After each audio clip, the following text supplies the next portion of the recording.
much time. Let me just see. Yes. Oh, I gotta talk about YSL. Thank you. Thank you. Okay. I'll touch on this real quick. This is the DA, right? This is her speaking. I did a video on this, by the way, on YouTube. This is her basically speaking on if there are snitches who previously was willing to snitch, trying to not cooperate anymore. This is what she said.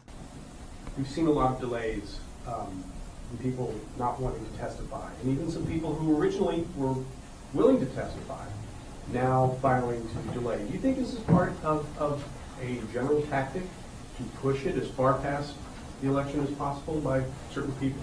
You're an excellent reporter, but with that, I'm going to end this press conference. Thank y'all for coming.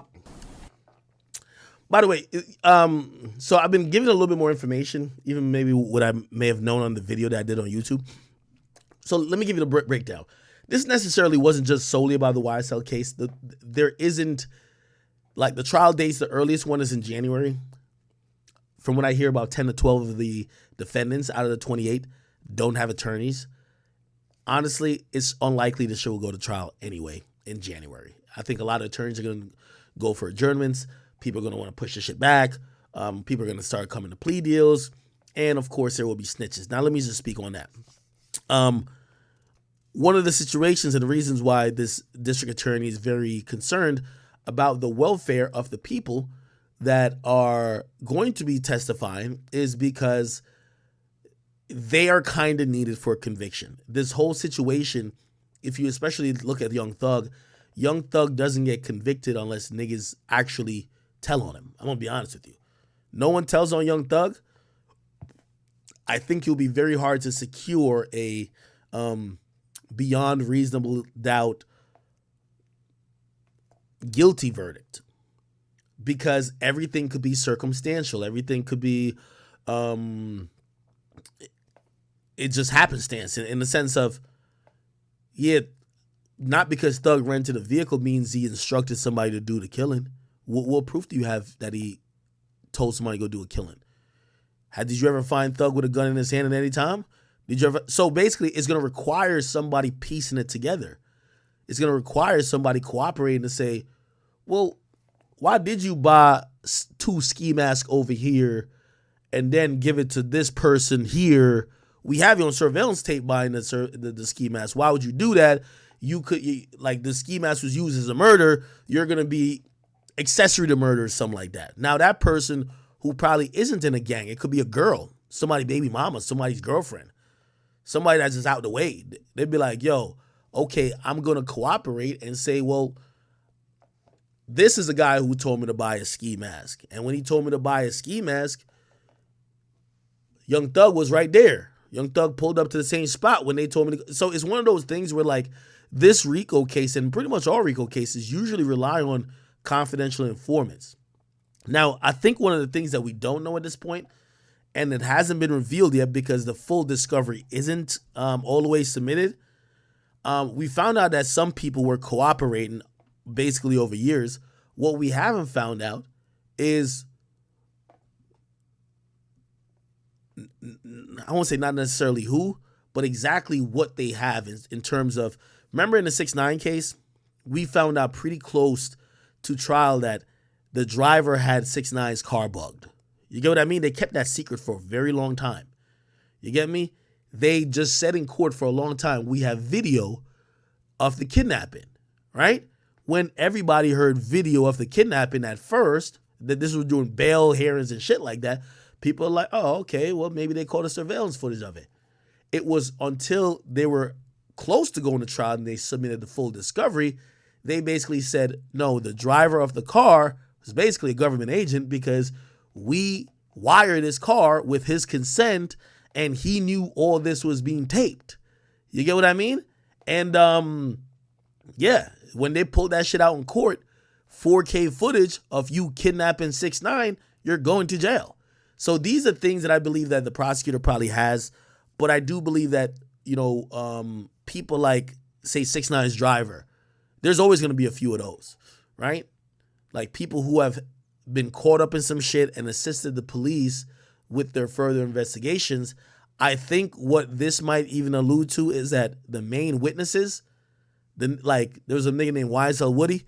Yeah, of course. Like shit, I don't know if he was gonna tell, but shit, if he was gonna tell, I would imagine there've been so many threats on his life and his family that he probably telling the cops like, yo, bro, give me the extra 10 in jail, man. I ain't about to have me be the main star snitch and they kill my whole family. You know what I mean? So, do I think this is gonna affect the case?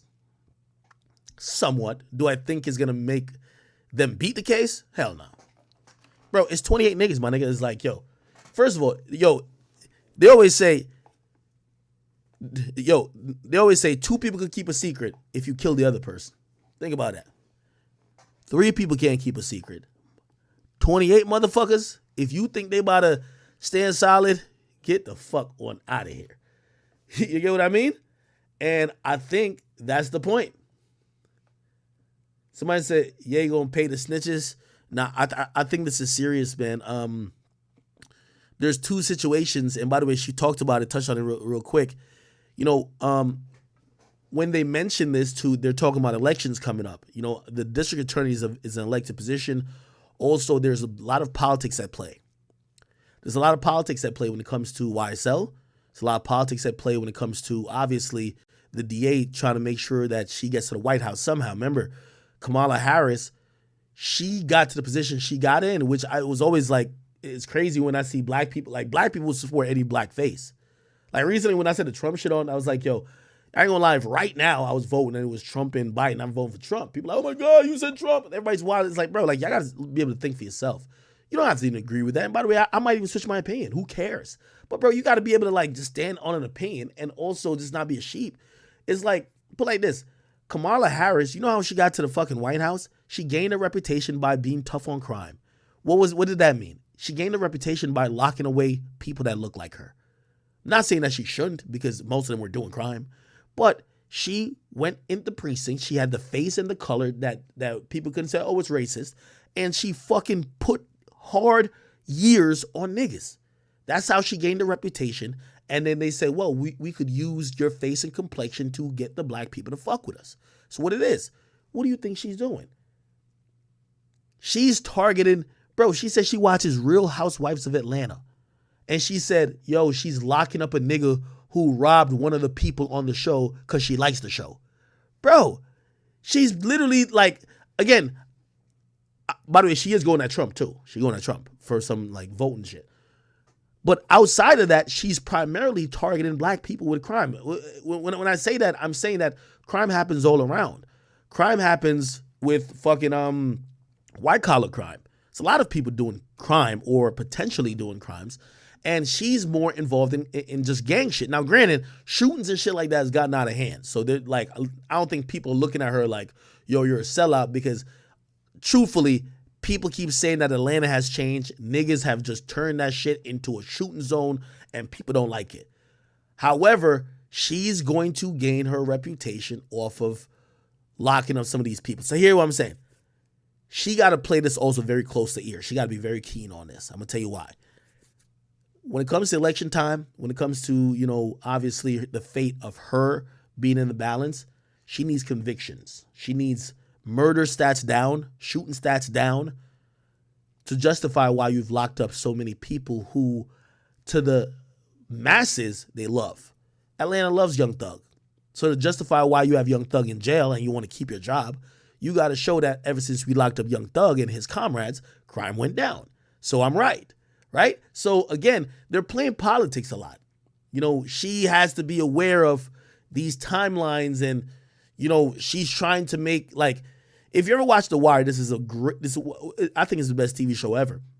The Wire just shows how everything is politics. Everything, like, you know, it's the full circle version. It's like, yo, somebody's about to run for a particular office. Shit, if the agenda is job creations, shit, they're going to extend a bunch of loans to businesses that they can hire people. You get me? Even though it's going to put the city in debt. But now you get more people hired. You get to show up to a press conference and be like, yo, actually, the unemployment rate is down. Like, I'm doing a good job. That's how it's politics as usual. Oh, crime is a big problem? Crime is an issue? All right, cool. Let's lock all these motherfuckers up until I have to get reelected. Then I could be like, ever since I started putting out these RICO indictments, crime is way down. You get me? So you lock up anybody who could possibly be doing anything bad when the next, because they usually do it in quarterly stats. When the quarterly stat, I think there's a police commissioner right back here. They usually wear this. I don't know if it's in land, but this is usually the color that they wear. If not like a suit. Anyway, when the stats come back to be like crime been down ever since Young Thug and him got locked up, she looks amazing. You know who's doing the voting?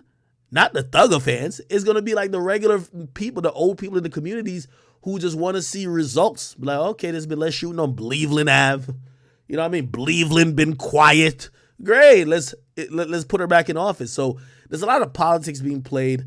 I don't think that she think her case is weak, but I definitely think she's playing a game of keeping these motherfuckers locked up, not back on the street, because she wants to try to keep crime down to get, I don't know if she's going to be up for re-election or whatever it is, that she going to make sure she does a good job, that she can move on, move up the ranks, and eventually become vice president or maybe president of the United States. This is how it goes. And Young Thug, unfortunately, is a pawn on her chessboard where she feels like him and his organization, YSL, is doing too much fuckery, so she's getting them out the way. The drug-rich niggas out the way. She had some other Crip niggas out the way. She got the YFN niggas out the way, and she's clearly saying she's down to stuff the jails. Yo, there's stuff in the jail. Let me put it in perspective. Even this, like, you know, press conference, they locked up 16 people. Is it 16 or 26? I can't remember. These new people, like, Fulton County jails is facing overcrowded. They're locking up so much people, they're sending them to other counties. Oh, well, we don't got no space for you here. You got to go over there. So again, she believes in locking niggas up to keep the crime down, and that's her strategy. I think there's still a lot of snitches that people don't know about yet, but they'll find out closer to the case. And I think she's playing the game of, let me not speak too much about it, because the internet cares this much about this situation. I don't want him to find another one of the snitches people and start threatening that I could lose another witness. And by the way, from what I've heard, there's at least half a dozen snitches. And when I mean snitches, people who are cooperating with them, helping them get information, down to testify, pointing shit out, signing proffer deals. There's at least 6 of them. Not all of them are in YSL. Just people just don't want to be charged. Imagine you were the driver of like Young Thug, and Young Thug used to be on the fucking phone talking about, yeah, slide on that nigga, man, slat, slime, all that bullshit. Yeah, now they said, well, we think you in a conspiracy because you was driving a nigga around all the time as a chauffeur. You know what they going? That nigga probably gonna say, nigga, I'm just a driver. I'll tell you everything that Young Thug said, but don't charge me. All right, cool. Sign a proffer. You tell everything you know what Young Thug did. Cool. We let you off, and we're gonna use your statements to keep Young Thug in jail. That's just how it goes, brother. Okay, yo, chat. I do gotta get out of here, man. I gotta run. I have to run. I am so sorry. Sorry I went on a 30-minute rant about certain shit because I could have used my time a little bit better. But let me go interview the RDC boys. I am excited and happy to talk to them. If you have any interview questions you want me to ask them, send it to my DM. I'm going to try to get this interview out for you tomorrow. And also the Taz Taylor interview, which was so good. We fucked up that we don't got the video. So that's why we're about to only have to work off the audio, but it's all good, all right? Hit me, people. I love y'all. Yeah. Memes are contagious. All my people, all my chat niggas, love y'all. I will be back.